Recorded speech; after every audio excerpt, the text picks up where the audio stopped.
Assalamualaikum warahmatullahi wabarakatuh. Salam sejahtera bagi kita semua. Semoga kita sehat selalu dan dalam lindungan Allah Subhanahu wa taala. Amin ya rabbal alamin. Perkenalkan, kami dari kelompok 1 yang beranggotakan 6 orang yang terdiri dari 1. Abdul Kholik Suwarso, kedua yaitu Alda Tristiani, ketiga Antika Dwi Hartanti, keempat Ayu Rahmawati, kelima Ayu Rismalia, dan 6 Khairul Anwar. Dalam kesempatan kali ini, dari kelompok kami akan membahas mengenai pertemuan 2 dari mata kuliah Manajemen Operasi. Pertemuan 2 ini akan membahas mengenai perencanaan, perancangan, dan pengembangan produk. Perkenalkan, saya adalah Abdul Kholik Suwarso. Halo semuanya, perkenalkan nama saya Alda Tristiani. Assalamualaikum warahmatullahi wabarakatuh. Perkenalkan nama saya Ayu Rismalia. Assalamualaikum warahmatullahi wabarakatuh. Saya Ayu Rahmati dari kelompok 1. Assalamualaikum warahmatullahi wabarakatuh. Saya Khairul Anwar dari kelompok 1.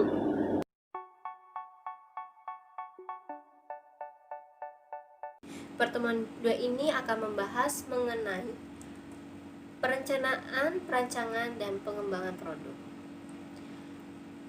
Untuk materi perencanaan produk akan dibahas dengan saya sendiri dan bersama Ayu Rismalia. Perencanaan produk adalah proses menciptakan ide produk atau menindaklanjuti sampai produk diperkenalkan ke pasar. Tujuan dari perencanaan produk ini yaitu standar pengawasan, yaitu mencocokkan pelaksanaan dengan perencanaannya. Kedua yaitu mengetahui kapan pelaksanaan dan selesainya suatu kegiatan. Ketiga yaitu mengetahui siapa saja yang terlibat atau struktur organisasinya, baik kualifikasinya atau kuantitasnya. Keempat yaitu mendapatkan kegiatan yang sistematis, termasuk biaya dan kualitas pekerjaan. Kelima yaitu meminimalkan kegiatan-kegiatan yang tidak produktif dan menghemat biaya, tenaga, dan waktu. Keenam yaitu memberikan gambaran yang menyeluruh mengenai kegiatan pekerjaan. Ketujuh yaitu menyerasikan dan memadukan beberapa kegiatan. Kedelapan yaitu mendeteksi hambatan kesulitan yang bakal ditemui. Untuk materi 5 dimensi berhubungan dengan laba untuk pengembangan produk akan dijelaskan oleh Ayu Rismalia. Terima kasih. Assalamualaikum warahmatullahi wabarakatuh. Perkenalkan nama saya Ayu Rismalia. Saya akan membahas materi perencanaan produk. Sebelumnya sudah dibahas oleh rekan saya mengenai pengertian dari perencanaan produk. Nah, saya akan membahas tentang dimensi-dimensi yang terdapat dalam perencanaan produk untuk proses pengembangan produk dalam sebuah perusahaan. Nah, terdapat 5 dimensi spesifik yang berhubungan dengan laba dan dapat digunakan untuk menilai kinerja suatu perusahaan dalam pengembangan produk tersebut. Yang pertama itu adalah kualitas produk. Untuk kualitas produk ini kita di sini dapat menilai seberapa baik produk yang dihasilkan dari upaya pengembangan dan dapat memuaskan kebutuhan pelanggan. Kualitas produk pada akhirnya akan mempengaruhi pangsa pasar dan kualitas produk ini dapat menentukan harga yang akan dibayar oleh konsumen. Selanjutnya untuk poin kedua yaitu biaya produk. Biaya produk untuk modal peralatan dan alat bantu serta biaya produksi setiap unitnya itu disebut biaya manufaktur dari produk. Nah, biaya produk itu menentukan berapa unit atau berapa besar laba yang dihasilkan oleh perusahaan pada volume dan harga penjualan tertentu. Untuk yang poin ketiga adalah waktu pengembangan produk. Waktu pengembangan produk ini akan menentukan kemampuan perusahaan dalam berkompetisi atau menunjukkan daya tanggap suatu perusahaan itu terhadap perubahan teknologi yang ada. Pada akhirnya akan menentukan kecepatan perusahaan untuk menerima pengembalian ekonomis dari usaha yang dilakukan tim pengembangan. Selanjutnya adalah yang keempat, biaya pengembangan pengembangan. Biaya pengembangan biasanya merupakan salah satu komponen yang penting dari investasi yang dibutuhkan untuk mencapai profit. Selanjutnya adalah poin yang terakhir, yaitu poin yang kelima adalah kapabilitas pengembangan. Kapabilitas pengembangan ini merupakan aset yang sangat penting dan seringkali digunakan oleh perusahaan untuk mengembangkan produk perusahaan menjadi efektif dan efisien, lalu menjadi ekonomis di masa yang akan mendatang. Nah, cukup sekian dari materi yang saya sampaikan, kurang dan lebihnya mohon maaf. Assalamualaikum warahmatullahi wabarakatuh. Selanjutnya itu akan disampaikan oleh rekan saya untuk materi perancangan produk.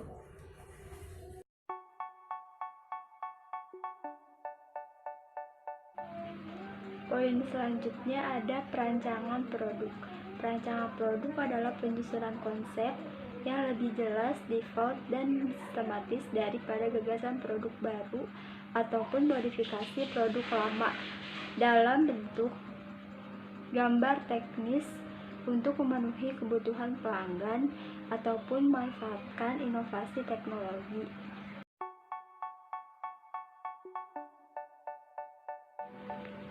Lalu, apa sih tahap-tahap membuat produk? Yang pertama ada market research. Market research adalah fungsi yang menghubungkan konsumen, pelanggan, dan publik dengan pemasar melalui informasi yang digunakan untuk mengidentifikasi dan mendefinisikan peluang serta masalah pemasaran, menghasilkan, menghaluskan, dan mengevaluasi upaya pemasaran.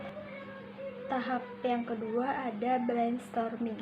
Brainstorming itu apa sih? Brainstorming adalah metode untuk memunculkan penyelesaian masalah yang kreatif dengan mendorong anggota kelompok untuk melemparkan ide sembari mentahan kritik atau penilaian. Nah, brainstorming brainstorming itu banyak bentuknya, telah menjadi tool standar untuk ideation atau pengembangan ide baru. Lalu tahap yang ketiga ada menentukan tujuan dan batasan produk. Jadi menentukan tujuan ini adalah menentukan tempat sasaran di mana produk ini ditempatkan. Dan batasan produk ini adalah sasaran tempat juga yang pantas untuk ditempatkan produk tersebut. Lalu tahap yang keempat adalah menggambar produk. Menggambar produk adalah menggambar desain produk yang menarik dan cocok dan sesuai dengan tempat pemasarannya.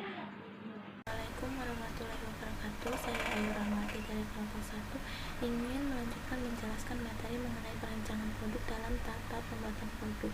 Tahap selanjutnya yaitu ada review produk. Review produk dilakukan untuk mengevaluasi apakah ada kekurangan pada rancangan yang sudah dibuat desainnya sampai tahap gambar.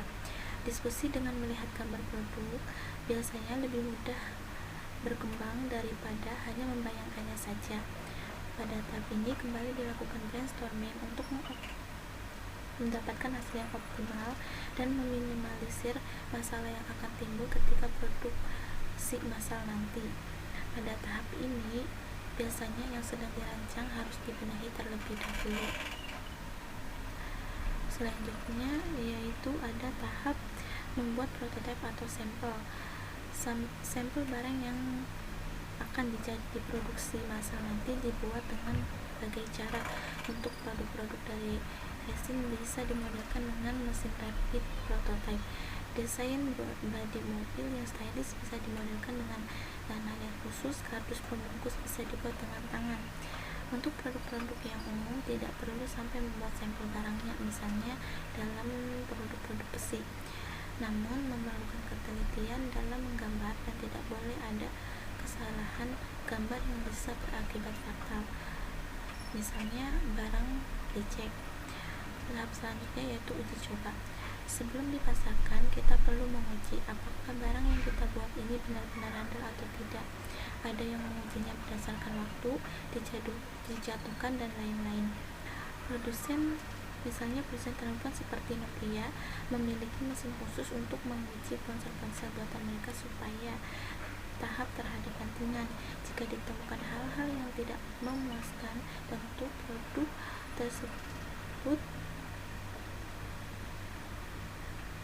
perlu didesain ulang. Atau kita kembali pada tahap ketiga, yaitu menentukan tujuan dan batasan produk. Hal-hal yang memuaskan tentu saja dilihat dari sudut pandang konsumen, bukan produsen. Begitulah produsen-produsen besar saat ini mengkaji terus-menerus produk mereka agar nama produk mereka tetap terjaga. Selanjutnya ada tahap produk massal. Dalam produksi massal, perlu adanya kontrol kualitas agar konsumen tidak sampai menerima barang yang rusak. Pada tahap pembuatan produk terakhir, yaitu ada garansi. Garansi adalah layanan pengajuan yang diberikan oleh perusahaan yang membuat produk tersebut agar konsumen tenang jika sewaktu ada kerusakan pada barang tersebut. Banyak konsumen yang lebih memilih membayar agak lebih mahal untuk mendapatkan garansi dan ketenangan dalam pemakaian produk. Demikian penjelasan materi mengenai tahap pembuat produk dan perancangan produk. Sekian dari saya, mohon maaf bila kekurangan. Wassalamualaikum warahmatullahi wabarakatuh.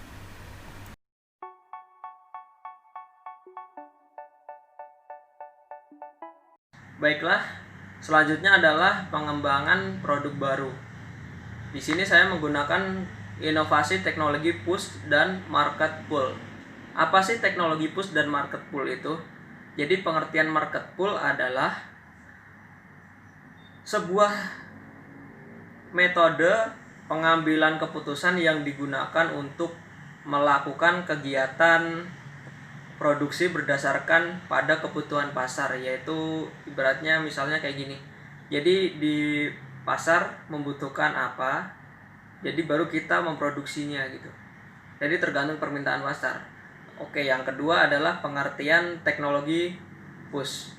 Jadi teknologi push itu merupakan sebuah produk yang akan dibuat dengan menggunakan penelitian, riset, dan penggunaan teknologi yang kedepannya akan menjadi kebutuhan pasar. Jadi gitu. Jadi untuk yang pengertian teknologi push adalah, jadi harus ada penelitian dulu, terus ada risetnya, dan menggunakan teknologi yang emang kedepannya tuh dibutuhkan oleh pasar gitu. Nah, untuk contohnya tuh apa saja sih? Nah, jadi contoh kegiatan market pull adalah satu nih, bentuk dan desain laptop yang makin lama makin berinovasi, bentuk dan modelnya, serta juga keluaran laptop zaman dahulu dan zaman sekarang kan berbeda. Contoh kalau laptop zaman dulu ukurannya kan tebal, terus yang berat, terus spesifikasinya juga tergolong low end ya kan. Kalau untuk laptop yang sekarang kan laptopnya lebih yang tipis, slim, dan juga speknya lebih bagus kan. Nah, itu salah satu contoh dari market pull gitu. Jadi seperti itu.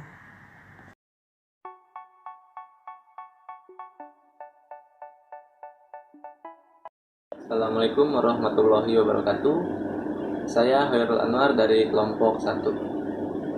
Di sini saya akan melanjutkan pembahasan mengenai proses pengenalan dan pengembangan produk terbaru. Sebelumnya, teman saya Abdul sudah menjelaskan beberapa strategi seperti market pull dan teknologi push. Nah, selanjutnya saya akan membahas tentang strategi interfungsional. Jadi, strategi interfungsional ini menurut pengertiannya yaitu strategi yang didasarkan perlunya kerjasama fungsional antara R&D, operasi produksi, pemasaran, dan fungsi lainnya. Jadi dalam hal ini, produk dihasilkan berdasarkan selera pasar dan perbaikan teknologi produksi yang dapat memberikan manfaat terbaik terhadap pelanggan. Selanjutnya saya akan membahas mengenai lead user research. Lead user research ini adalah salah satu metodologi yang diyakini dapat memberikan kunci sukses bagi suatu terobosan produk terbaru. Dalam lead user research ini menjelaskan bahwa Dengan melibatkan tim khusus yang terdiri dari para expert pada kelompok lead user, maka akan didapatkan suatu temuan inovasi yang sangat berharga. Nah, seperti penemuan protein dalam hair conditioner. Protein ini ditemukan melalui ramuan tradisional yang terdiri dari bir atau telur. Itu berguna untuk tumbuhnya rambut agar lebih bersinar.